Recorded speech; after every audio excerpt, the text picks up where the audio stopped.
بسم الله الرحمن الرحيم قيل ادخل الجنة قال يا ليت قومي يعلمون بما غفر لي ربي وجعلني من المكرمين. Salam alaikum wa rahmatullahi ta'ala wa barakatuh. Chers amis, nous sommes déjà dans la troisième et dernière dizaine, la dernière décade du mois de Ramadan. Une décade dont le prophète sallallahu alayhi wa sallam dit qu'elle est celle de l'éloignement définitif, de l'affranchissement définitif du jeûneur de l'enfer. Il nous dit, sallallahu alayhi wa sallam, que le jeûneur a deux instants de bonheur, ou à deux bonheurs. Les sa'imi farhatan, nous enseigne-t-il. Farhatun 'inda al-futur wa farhatun 'inda liqa'i rabbih. Un bonheur ou un instant de bonheur à la rupture, un bonheur ou un instant de bonheur à la rencontre de son Seigneur.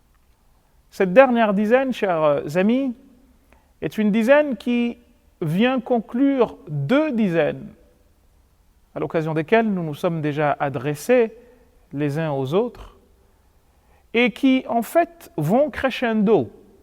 La première était celle de la miséricorde. Celui qui fait, ou plutôt celui qui est bénéficiaire de la miséricorde divine, eh bien, accède à son pardon.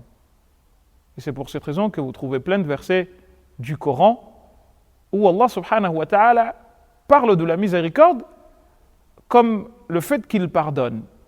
قُلْ يَا عِبَادِيَ الَّذِينَ أَسْرَفُوا عَلَى أَنفُسِهِمْ, dit-il. Ô vous mes serviteurs, dis-leur, ô vous mes serviteurs qui avez été outrecuidants avec vous-même. لَا تَقْنَطُوا مِنْ رَحْمَةِ اللَّهِ, ne perdez point espoir de la bienfaisance, de la miséricorde divine. Pourquoi? إِنَّ اللَّهَ يَغْفِرُ الذُّنُوبَ جَمِيعًا, car Dieu pardonne à tous les péchés. Donc voyez-vous, la rahma, la miséricorde ici est explicitée comme étant le fait que Dieu pardonne à ses serviteurs. Donc nous avons commencé par la miséricorde, car quiconque reçoit la miséricorde divine accède à son pardon, et quiconque accède au pardon de Dieu est définitivement mis à l'abri de tout désagrément. C'est la raison pour laquelle, chers amis, quand on embarque dans le bateau Ramadan, eh bien, le premier pas que l'on y fait, c'est celui de la miséricorde, le simple fait d'y accéder. Ensuite, il y a un premier étage, c'est celui du pardon. Le deuxième étage, et le dernier, est celui de l'éloignement définitif de l'enfer. Donc, voyez-vous, nous sommes dans cette période qui est on ne peut plus propice au travail, au don de soi. Le prophète sallallahu alayhi wa sallam, cette période durant, abandonnait son lit, sa demeure, pour rester dans une situation de méditation permanente qu'on appelle i'tikaf. Une façon de nous apprendre l'importance de cette période et surtout l'importance de la quête de la proximité de notre Seigneur. Et pour rester sur un thème qui nous est cher, qui nous est continu depuis le début de nos échanges, depuis la première dizaine, nous allons retrouver ici encore le don.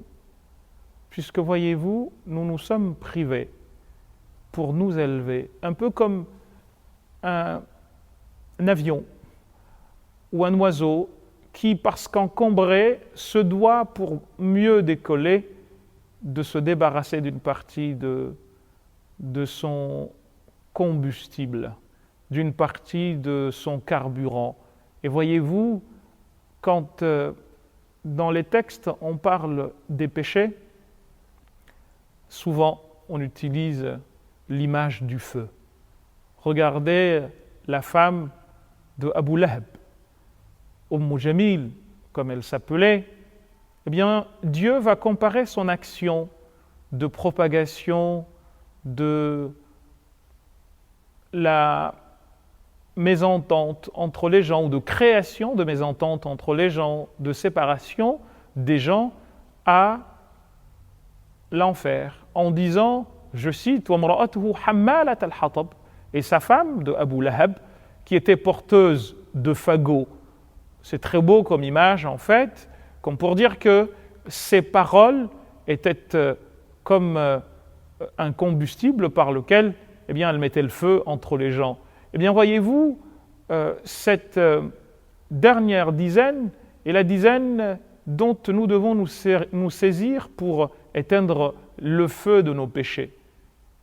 Et c'est la raison pour laquelle on nous demande, encore une fois, de savoir faire preuve de don, car le don est certainement la chose qui nous assure auprès d'Allah subhanahu wa ta'ala, si naturellement il est fait de manière sincère, si encore une fois il n'est pas fait dans et avec de l'ostentation, ce don-là que l'on fait de telle sorte que la main droite ne soit pas au courant de ce que la main gauche donne et vice-versa, eh bien ce don-là nous garantit l'éloignement définitif de l'enfer. L'imam al-Mundhiri, un des grands spécialistes des traditions du prophète, rapporte dans son livre intitulé At-Tarhib wa Targhib. C'est le propos d'un compagnon que un tabi'i, donc ceux qui sont les disciples des compagnons, a vu un jour sortant de chez lui, avec dans la manche de sa djellaba quelque chose qu'il tenait par la main. Et il lui dit, qu'est-ce que tu as dans la manche de ta djellaba, ô toi compagnon du prophète, sallallahu alayhi wa sallam. Et celui-ci, de lui dire, c'est de l'oignon. Il lui dit, mais où vas-tu? Il lui dit, en direction de la mosquée. Il lui dit, mais alors, à la mosquée, on n'y va pas avec des oignons. Il lui dit, cher ami, j'ai entendu le prophète, sallallahu alayhi wa sallam, dire que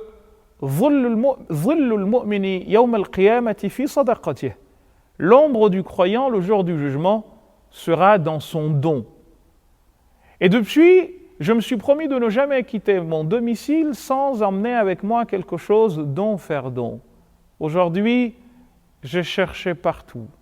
Je n'ai rien trouvé dans ma maison qui puisse être donné en don à quelqu'un, à part cet oignon. Je l'ai donc pris. Peut-être trouverai-je quelqu'un sur la route à qui je pourrais donner cet oignon, et que ce faisant, j'aurai accompli ce par quoi je serai dans l'ombre ou à l'ombre le jour du jugement. C'est donc ainsi que se terminent nos échanges. Prions Allah subhanahu wa ta'ala qu'il fasse de vous et de nous des gens à qui il aura tout pardonné, et surtout qu'il épargnera définitivement de sa punition, de son châtiment et de sa colère. Soyez tous bénis. Wassalamu alaikum wa rahmatullahi ta'ala wa barakatuh. قيل ادخل الجنة